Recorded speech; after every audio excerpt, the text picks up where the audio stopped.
Okay, I think I need to address something.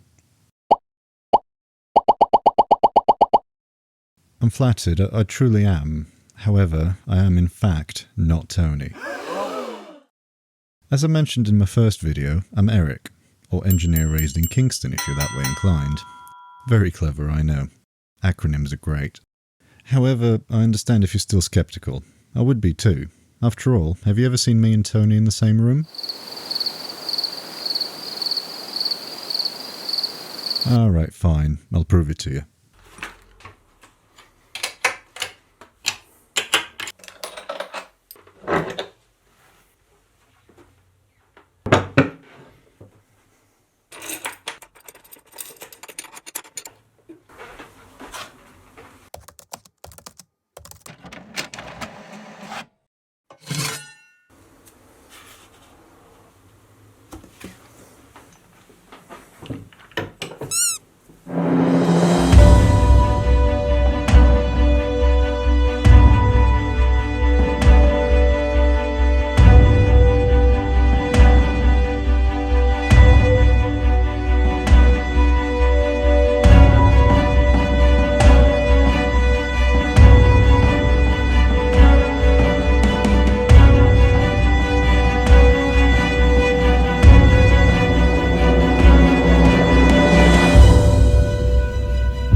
Hi, I'm Eric.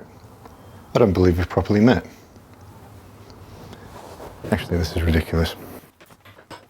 As most of you have noticed, I've drawn some serious inspiration from this old Tony, and no, that is not a coincidence. Tony is largely the reason why I got into machining in the first place.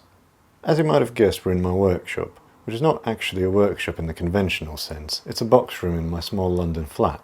As it happens, people seem to get a kick out of workshop tour videos, so I figured I might as well join the club. So how about I show you where all of my questionable ideas occasionally come to life? Alright, let's go. My workshop is pretty much split into 3 sections highlighted here. Let's start with the bench on the left. When you're on a small workshop, every flat surface like this one tends to get covered in tools and other kinds of shit. This one's no exception. Now, it might seem tidy at the moment. That's because I tidied up before filming. But in reality, this is where most of my long-term projects come to live out the rest of their days. This is my Creality Falcon 2 laser engraver. It's actually a decent bit of kit, but I'll be honest, I don't use it nearly as much as I thought I would.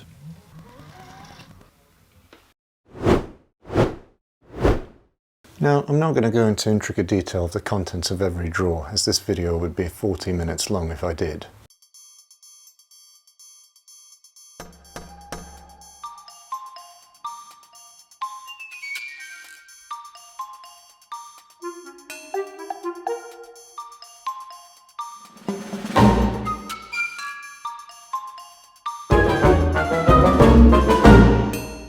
Most people expect to see one of these in a workshop. It's definitely not a snap-on, but it does the job, especially considering the price. I try to be as organised as I can be. It's good practice if nothing else, and it makes a workshop easier to follow when you know where to find exact tools. I also have an affinity for labelling everything, in case that wasn't blatantly obvious. Oh, and here's one of the best tools I own for this part of the year.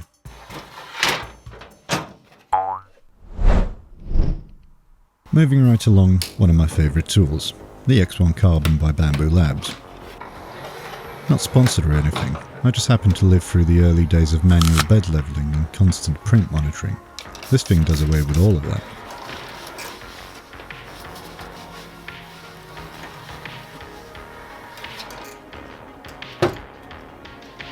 Above that is my 3D printing filament selection, and some more on the side. If you thought that looked precarious, then you'd be right.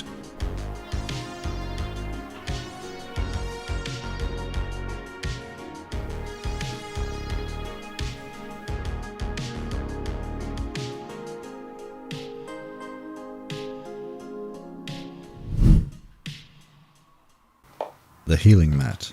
You might recognise this from all my thumbnails, as well as any intricate assembly shots. It's also where I tend to do most of my electrical work, which is quite rare. Up next, the surface plate.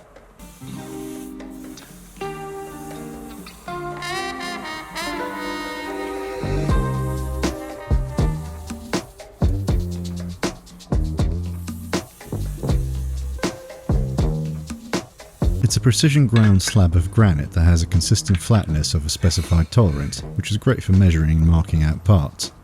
A datum reference, if you will, or a zero.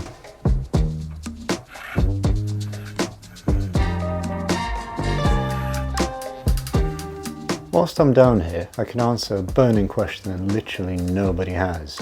Are carpets a good idea in a machine shop? No, they're not. Now we're getting to the interesting stuff, my Walco WM16 milling machine. The table size is 500 by 182 millimeters. The spindle's powered by a 750 watt motor.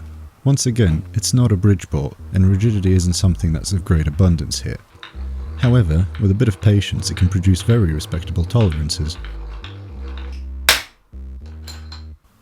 The spindle itself is a number 2 Morse taper. This was a conscious decision at the time, as the tailstock on my lathe has the same taper, so I could swap tooling between the machines. The bench. Absolutely nothing exciting here apart from the fact that it's the biggest flat surface I have, hence why it's usually covered with tools and camera equipment. Again, flat surfaces don't tend to stay that way in any workshop, and mine is no exception. In fact, this is probably the tidiest it's ever been. Lastly, my favourite machine of them all. The lathe.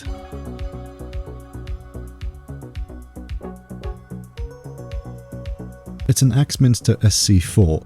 It's 510mm between centres, with a 210mm maximum turning diameter, although I can't imagine ever turning anything that large on it.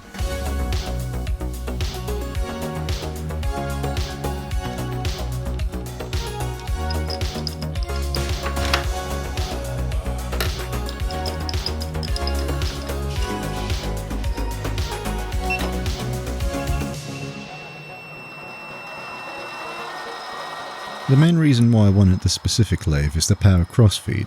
Whilst by no means a critical feature, it certainly comes in handy.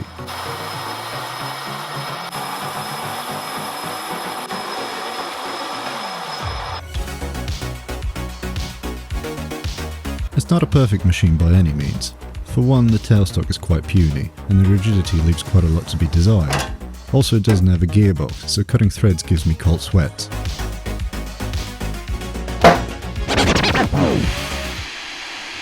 I've just been informed by my quality control team that a guy in his late 20s with silly hair walking around his workshop is boring and that I should make something. Very well. Through the miracle of international post, Brandon of Inheritance Machining sent me a few gifts earlier this year.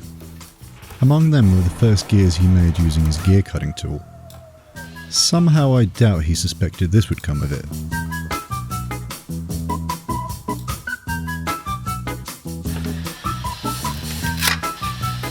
Underneath the mill is where I keep my material offcuts. And right next to those is where the bandsaw lives. It's not great at cutting things square, but it sure beats using a hacksaw.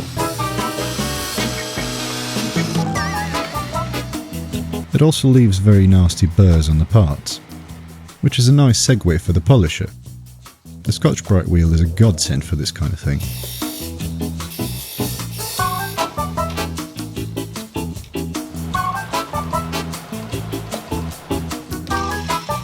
The layout of all my tools isn't ideal, as many of them have to be hidden away in awkward places, but these are the kind of compromises one has to make when dealing with such a small space.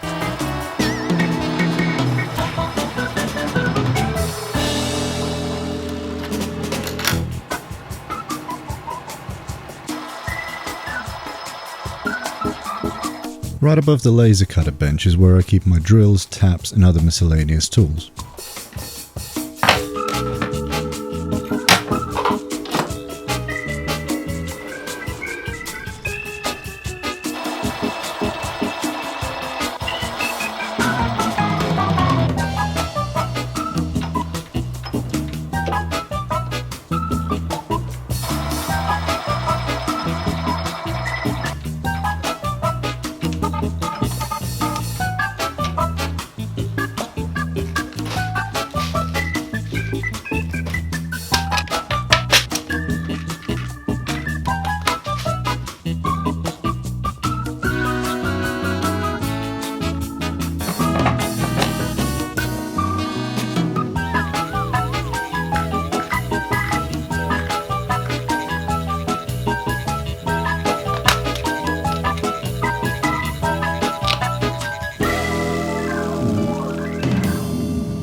Actually, I know just the place for this.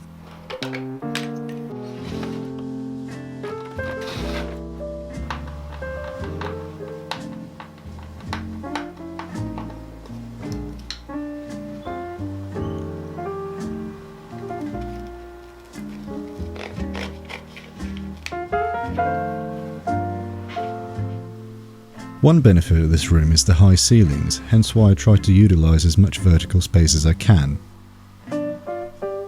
On the opposite side is where I keep all my chemicals, glues, coolant, oil, etc. Lastly, we've got my lathe tools, my tool trays, as well as my metric and imperial spanners. And that's about it. I hope you found this interesting, entertaining, or perhaps even inspirational. After all, it's not about the size of your workshop, it's how you use it. Thanks for watching. I'll see you soon.